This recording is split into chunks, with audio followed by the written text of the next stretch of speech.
শেখ হাসিনা পালিয়ে গেছে, শেখ হাসিনা নাই, শেখ হাসিনা চলে গেছে, শেখ হাসিনা পালায় না। ক্ষমতার দাম্ভিকতায় এমনই বলেছিলেন সাবেক প্রধানমন্ত্রী শেখ হাসিনা, কিন্তু শেষমেশ ক্ষমতা ছেড়ে পালিয়ে যেতে বাধ্য হন তিনি। যদিও শেষ মুহূর্ত পর্যন্ত ক্ষমতা ধরে রাখতে সর্বাত্মক চেষ্টা করেছিলেন হাসিনা। গণ অভ্যুত্থানের মুখে ৫ আগস্ট শেখ হাসিনার ১৬ বছরের দীর্ঘ শাসনের পতন হয়।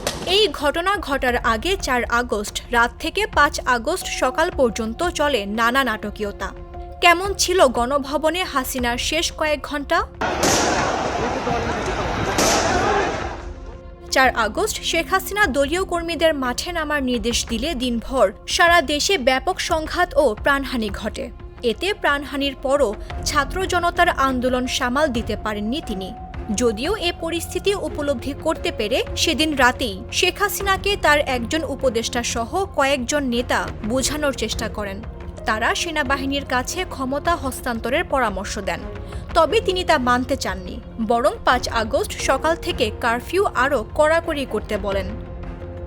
৫ আগস্ট সকাল ১০টা রাষ্ট্রীয় বিভিন্ন বাহিনীর শীর্ষ কর্মকর্তারা উপস্থিত হন গণভবনে। বৈঠকে বসেন সেই সময়ের প্রধানমন্ত্রী শেখ হাসিনার সঙ্গে। বৈঠকে বিভিন্ন বাহিনীর শীর্ষ কর্মকর্তাদের চাপ দেন আন্দোলনকারীদের ওপর আরও বল প্রয়োগ করতে। তবে শীর্ষ কর্মকর্তারা জানান পরিস্থিতি একেবারেই নিয়ন্ত্রণের বাইরে। কিন্তু এ কথা মানতে রাজি নন শেখ হাসিনা, বরং নিরাপত্তা বাহিনী কেন পরিস্থিতি সামাল দিতে পারছে না সেটার জন্য ক্ষোভ প্রকাশ করেন। আন্দোলনকারীরা আইন শৃঙ্খলা রক্ষাকারী বাহিনীর সাজোয়া জানে উঠে লাল রং দিচ্ছে, সামরিক জানে পর্যন্ত উঠে পড়ছেন। এরপরও কেন তারা কঠোর হচ্ছে না সেটা নিয়েও ক্ষোভ প্রকাশ করেন তিনি। একই সঙ্গে বিশ্বাস করে এই কর্মকর্তাদের শীর্ষ পদে বসিয়েছেন বলেও তিনি উল্লেখ করেন। এক পর্যায়ে শেখ হাসিনা আইজিপিকে দেখিয়ে বলেন, পুলিশ তো ভালো করছে। তখন আইজিপি জানান, পরিস্থিতি যে পর্যায়ে গেছে তাতে পুলিশের পক্ষেও আর বেশি সময় এরকম কঠোর অবস্থান ধরে রাখা সম্ভব নয়। ওই সময়ে শীর্ষ কর্মকর্তাদের পক্ষ থেকে বোঝানোর চেষ্টা করা হয়, বল প্রয়োগ করে এই পরিস্থিতি সামাল দেয়া যাবে না, কিন্তু শেখ হাসিনা সেটা মানতে চাচ্ছিলেন না। তখন কর্মকর্তা শেখ রেহানার সঙ্গে আরেক কক্ষে আলোচনা করেন। তাকে পরিস্থিতি জানিয়ে শেখ হাসিনাকে বোঝাতে অনুরোধ করেন।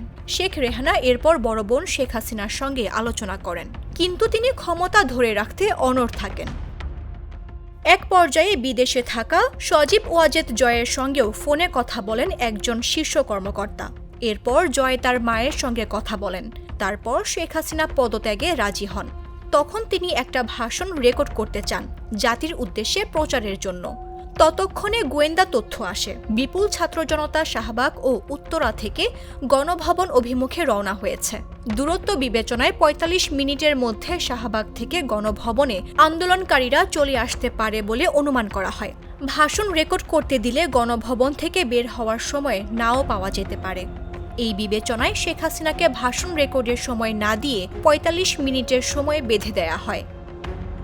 এরপর ছোট বোন রেহানাকে নিয়ে তেজগাঁওয়ের পুরনো বিমানবন্দরে হেলিপ্যাডে আসেন শেখ হাসিনা।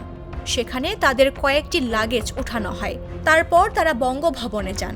সেখানে পদত্যাগের আনুষ্ঠানিকতা শেষ করে বেলা ২:৩০টার দিকে সামরিক হেলিকপ্টারে করে ছোট বোন সহ ভারতের উদ্দেশ্যে উড্ডয়ন করেন শেখ হাসিনা।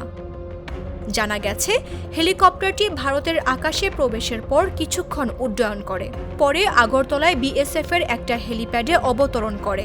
তারপর সেখান থেকে দিল্লি যান বলে ভারতীয় গণমাধ্যম সূত্রে জানা যায়। মামদুহা রাইসা, জাগো নিউজ।